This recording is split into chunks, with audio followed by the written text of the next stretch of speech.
ഇന്നലത്തെ എപ്പിസോഡിൽ അനുമോൾക്കെതിരെ ഒന്ന് രണ്ട് രൂക്ഷമായിട്ടുള്ള വാക്കുകൾ ലാലേട്ടൻ ഉപയോഗിച്ചു എന്നുള്ളത് ഒഴിച്ചാൽ ഇത്രയും മോശപ്പെട്ട ഒരു തരത്തിലും ഉൾക്കൊള്ളാൻ പറ്റാത്തൊരു പ്രവൃത്തി, ലാലേട്ടൻ്റെ ഭാഷയിൽ പറഞ്ഞാൽ ഇത്രയും നാണം കെട്ട ഒരു ആക്ട് അവിടെ നടന്നിട്ട് അതിനെതിരെ BB ടീമിനും ലാലേട്ടനും എന്ത് ചെയ്യാൻ പറ്റിയെന്ന് ചോദിച്ചാൽ ഒന്നും ചെയ്യാൻ പറ്റിയിട്ടില്ലെന്ന് മാത്രമല്ല, ഈ വിഷയത്തിൽ അനുമോള് കണ്ടോ കണ്ടില്ലേ എന്നുള്ളതിലേക്ക് ചുരുക്കി അതിനുശേഷം നടന്നൊരു തോന്നിയാവസത്തിനെ സൈഡാക്കി നിർത്തുന്ന തരത്തിലായിരുന്നു ഇന്നലത്തെ എപ്പിസോഡ്. ഏതായാലും അനുമോള് കണ്ടോ കണ്ടില്ലേ എന്നുള്ള തരത്തിലാക്കി മാറ്റി. എന്നാൽ പിന്നെ ഈ ലാലേട്ടനെയും BB ടീമിനെയും ഒക്കെ വെല്ലുവിളിച്ചുകൊണ്ട് ഞാൻ കണ്ടതാണ്, നിങ്ങൾ കാണാത്തത് എന്താണെന്ന് എനിക്കറിയില്ല എന്ന് പറഞ്ഞ അനുമോള് പറഞ്ഞത് കള്ളത്തിനാണ് എന്നുള്ളത് ഈ വിചാരണ നടത്തുന്ന സമയത്ത് അനുമോള് പറഞ്ഞിട്ടുള്ള വാദങ്ങൾ വെച്ച് തന്നെ പൊളിക്കാമായിരുന്നിട്ടും അതിന് ശ്രമിക്കാതിരുന്നത് ഈ BB ടീമിന്റെ പരാജയം തന്നെ.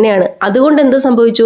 അനുമോളെ പോലെ തന്നെ ചിന്തിക്കുന്ന കുറെ ആൾക്കാർ പുറത്തുണ്ട്. അവർക്ക് അനുമോളെ ന്യായീകരിക്കാൻ പറ്റുന്ന ഒരു സ്പേസ് അവിടെ ഉണ്ടാക്കി കൊടുത്തു എന്നുള്ളതാണ്. ഇനി ഇന്നത്തെ എപ്പിസോഡിൽ ഈ അനുമോള് പറയുന്നുണ്ട്, ഇതിങ്ങനെയൊക്കെ തന്നെ ആകും എന്നുള്ളത് എനിക്ക് അറിയായിരുന്നു എന്ന്.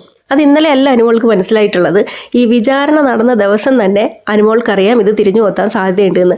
അത് മനസ്സിലാക്കി അന്നേ അനുമോൾ ഒരു വാദം, ഇതിനെതിരെ ചോദ്യം വന്നു കഴിഞ്ഞാൽ പറയാനായിട്ടൊരു വാദം അവിടെ പറഞ്ഞു വെച്ചിട്ടുണ്ട്. അതായത്, ഞാനിത് കാണുന്ന സമയത്ത് ഞാൻ ക്യാമറകളെല്ലാം നോക്കി, ഒരു ക്യാമറ ഇവരെ ഫോക്കസ് ചെയ്യുന്നില്ലായിരുന്നു എന്ന്. അതായത് അന്ന് തന്നെ അനുമോൾ പറഞ്ഞിട്ടുണ്ട്, അത് ഞാൻ മാത്രമേ കണ്ടിട്ടുള്ളൂ, ക്യാമറയൊന്നും ഇവരെ ഫോക്കസ് ചെയ്യാത്തത് കൊണ്ട് പുറത്തുള്ളവരാരും അത് കാണാനും വഴിയില്ല എന്നുള്ളത്.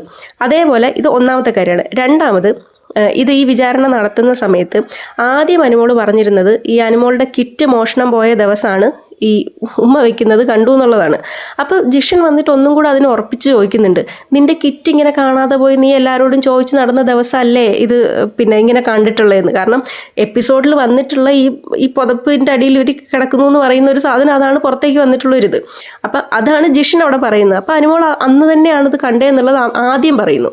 അതിനുശേഷം വയൽക്കാട് വന്നിട്ട് പറയുന്നു, ഞങ്ങളിങ്ങനെ പുതപ്പിൻ്റെ അടിയിൽ കിടന്നത് മാത്രമേ കണ്ടുള്ളൂ, ബാക്കി ഞങ്ങൾ ഊഹിച്ചതാണെന്ന്. അതിനുശേഷമാണ് അനുമോള് പറയുന്നത്, ഞാൻ ആ ദിവസം ജസ്റ്റ് ഇങ്ങനെ കണ്ടു എന്നുള്ളതേ ഉള്ളൂ, അതിൻ്റെ പിറ്റേ ദിവസമാണ് ഞാൻ ശരിക്കും ഇവരിങ്ങനെ ചെയ്യുന്നത് കണ്ടതെന്നുള്ളത്. പിറ്റേ ദിവസം അനുമോള് ജയിലിലാണ്. അത് ഇന്ന് ലാലേട്ടൻ ചോദിക്കുന്നുണ്ട്, ആ ദിവസം ജയിലിലായിരുന്നില്ലേ, ജയിലിൽ കിടന്നിട്ടാണോ ഇങ്ങനെ കണ്ടതെന്നുള്ളത്.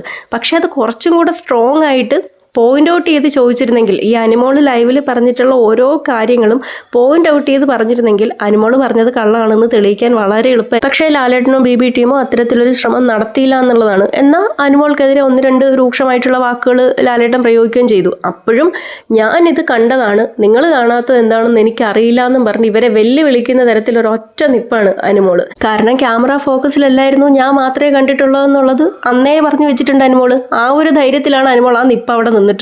ഏതായാലും ഈ വിഷയത്തിന് ഇങ്ങനെ ആയിരുന്നില്ല കൈകാര്യം ചെയ്യേണ്ടിയിരുന്നത് എന്നുള്ളതാണ് എൻ്റെ അഭിപ്രായം.